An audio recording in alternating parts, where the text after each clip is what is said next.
اللہ جس کا چاہتا ہے رزق فراخ کر دیتا ہے اور جس کا چاہتا ہے تنگ کر دیتا ہے، اور کافر لوگ دنیا کی زندگی پر خوش ہو رہے ہیں، اور دنیا کی زندگی آخرت کے مقابلے میں بہت تھوڑا سامان ہے۔ اور کافر کہتے ہیں کہ اس پیغمبر پر اس کے پروردگار کی طرف سے کوئی نشانی کیوں نازل نہیں ہوئی؟ کہہ دو کہ اللہ جسے چاہتا ہے گمراہ کرتا ہے، اور جو اس کی طرف رجوع ہوتا ہے اس کو اپنی طرف کا رستہ دکھاتا ہے، یعنی ان کو جو ایمان لاتے اور جن کے دل اللہ کی یاد سے آرام پاتے ہیں ان کو۔ اور سن رکھو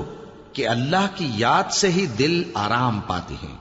جو لوگ ایمان لائے اور عمل نیک کیے ان کے لیے خوشحالی اور عمدہ ٹھکانہ ہے۔ جس طرح ہم پہلے پیغمبر بھیجتے رہے ہیں اسی طرح اے نبی